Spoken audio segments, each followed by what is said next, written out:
Welcome, welcome, welcome, beautiful sister. Thank you so much, love. There's so many things that we want to talk to you. Okay. First of all, we're very happy that you put aside all the things that you had to do today to come here and show us some love. So we really, really appreciate that, Monique. You know what I always wanted to ask you, at what age did you start singing? Because your voice is more than amazing. It's capturing. And what age did you start singing? Well, I'm 24 now, so it was about 7 years old. No, honestly, you know, as a kid, just singing. But the first record came out when I was a good 24 years old when it first came out. That was 96. Wow. Wow. Yeah. I know you brought us hits like Poor People, Found Him, In the Morning, Kissing, Strangers, which is my favorite. And out of all these beautiful songs, I'm going to get a little personal. Okay. Which one describes your personal love journey? It hasn't been released. Okay. We're waiting. No, it's coming. It's on the album. In fact, the album is probably the most personal piece of work that I've ever produced. So that's going to come out this year. It's written. It's just a matter of, you know, figuring out all the nasty business. Wow. Wow. Well, we're definitely, you know, But it's not fans. Kissing Strangers, because my man would be like, you know, what's that? That's a beautiful song, indeed it is.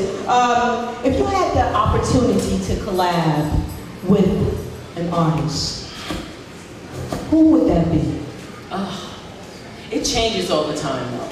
It really, like, I just got back from South Africa. It was my first time there, and it was amazing. And I met Hugh Masekela, and I hung out with him, and now I've just been like on a Hugh Masekela thing. So Hugh Masekela would be dope.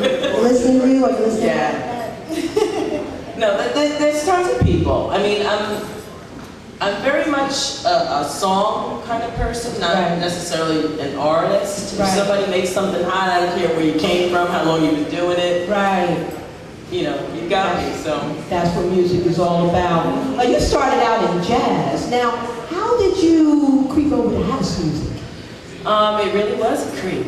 I started out with the band Abstract Truth. There was like 10 of us when we were all on stage together. But Maddie Heilbronn did a remix of a record we did called We Had a Thing, and it just started playing like crazy, and producers in house started calling me, and the rest is history. Because the band kind of, it didn't, you know, break up, but everybody was doing all kinds of things. These were like serious jazz cats. They were all over the place, touring with everybody, and I just started doing this, you know, as my thing. Right. Yeah. We're definitely happy about that. A question that I also wanted to ask you, you know, house music, where do you see house music? Do you see it as being a genre of music that's long-lived, that's here to stay? And what improvements do you see that we can make in this journey of house music? I've probably been talking about house and its evolution and its, you know, demise and its rise for like the last 10 years. It's so crazy.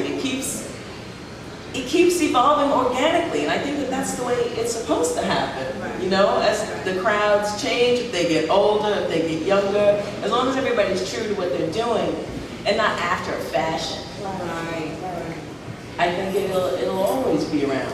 It's like it's hip hop's bastard cousin. That's what I always say, you know. Yes. And who thought that that was going to last as long as it has? Yes. But yeah. I also see that you work with some really hot producers, two of which I work with myself, like Quentin Harris and Spinner. I see that you work with Jahar Muhammad, who's in the house, and Dennis Ferrer, Jelly Bean Benitez, Ralph Gum, just to name a few.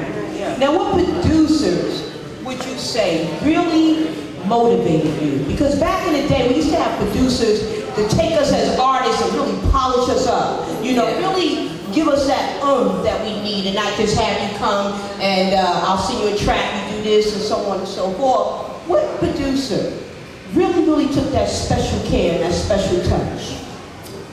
I would say, I mean, honestly, everyone that I've worked with, because I'm not gonna say I'm through with the track until I'm in love with it. And we can keep going back and forth for a year. It's not coming out until it's like done. That's right. So it's always been personal with everyone that I've worked with. But probably, Maddie probably really gets where I'm coming from, because I produce as well.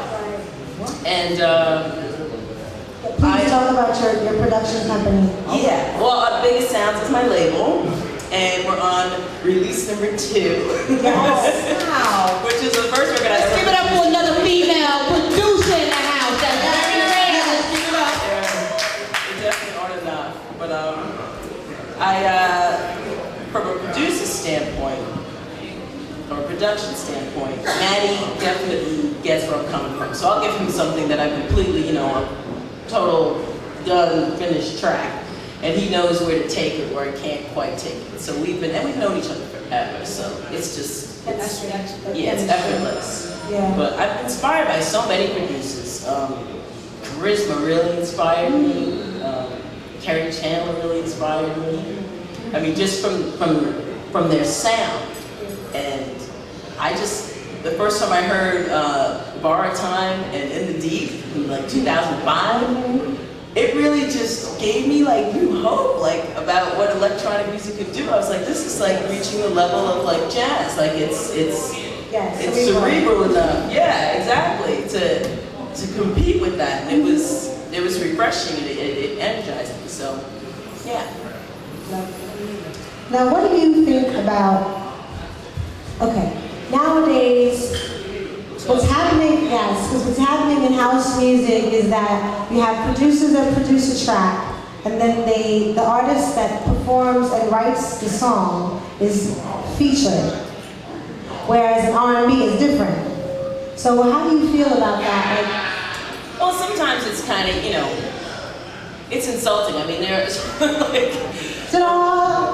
are tracks where, the producer and I put it out as, and, like little words like featured and like really matter in the credits and that sort of thing. And then they'll say featured, when they put it up on the download sites and stuff. It's weird. Yeah, it's a little, in this scene, in the underground, in house, it's almost kind of backwards. Because it's very, very producer-centered, which I understand. It's also DJ-centered. And they're sometimes more than likely the same person. But I think if you bring something truly original to the table and you really insist on being billed a certain way, then it'll change. But things like that aren't that important to me. The sound is really important, but you get respect, I think, if you command and demand respect. Yes, indeed. Yeah. Mm-hmm. Also, I got hooked on you in the Blue Six era. I got hooked on you, Pure. I caught Pure on the floor back in the day, lost my mind. And now you played it tonight. I was like, oh. I mean, you have basically been able to write and release hit after hit after hit after hit. No skips, no bumps, banging every single time. And for those of us who are, crazy house heads with the powder on the floor, and because I'm the powder, I may look like this right now, but don't get it twisted. I'll put the kicks on and hit the powder and be in it. Right, like water? Yes. Okay, so the essence of that, and you being able to basically crawl up my spine and make me get up when I was asleep at the speaker in shelter. Yes. And all of a sudden, here comes Pure, and I'm like, Monique Bingham sister, you have parking in heaven. I'm trying to tell you, have saved souls. You've saved my soul with that song. Can I get an amen from the top? Okay. I'm just saying. You are rich beyond measure. And as she mentioned, she just came back from doing the Cape Town Jazz Festival. That is a large venue, huge venue for a house artist to break into and manipulate and rock Cape Town, South Africa, because I was there a few years ago in Louis Vega, not as myself. She was there as herself. Okay, monumental, big kudos to you, sister. I say she went to the motherland and blessed the motherland. Thank you for blessing the motherland. I know they ate you alive. I know they did. I know they did. It changed me, you know? It was unbelievable. Every single second of it. Who do you have in your band these days? Oh, I played with Trevor Allen, who was playing with Abstract Truth way back in the day too. This was the first time I was on stage with him in a while on bass. And James Preston, who did the keys and everything, that we had a thing remix. It really came all full circle. It's really interesting. Dr. Drum, Jose Ortiz, was playing congas at the rehearsals, but a gentleman named Frank Popper played percussion in South Africa, and he was just like the hardest working man at Jazz Fest. Jason Patterson was on drums. He's around town. Yeah, Patterson is all over the place, working like a dog. Maurice Brown, very, very talented trumpet player who I've never worked with before. And Nadir Simon, who is like just a homie of mine, saxophone player from Paris, who's now living in New York. And I had Aaminah here in New York and Mary Wordsworth, who was helping me out here in New York, but also Janine May and Linda Molly, two very lovely singers in South Africa. But it was amazing. It was, it left me kind of speechless.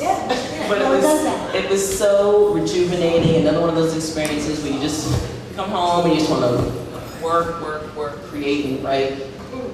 And I'm ready to go. I got a lot. Well, we are very proud of you.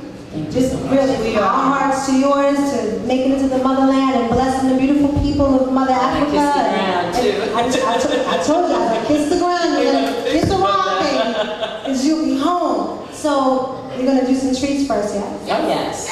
But let me just say this. I think the reason why Monique is so loved, it goes beyond her music. Her personality is no diva status. It's no hi Monique and you get the screw face. It's always warm and inviting. And to be a good artist, it goes beyond just making wonderful music. You have to have all of those things. And Monique, you definitely possess those things. A beautiful, beautiful sister, like I said, and we're so delighted that you are here tonight.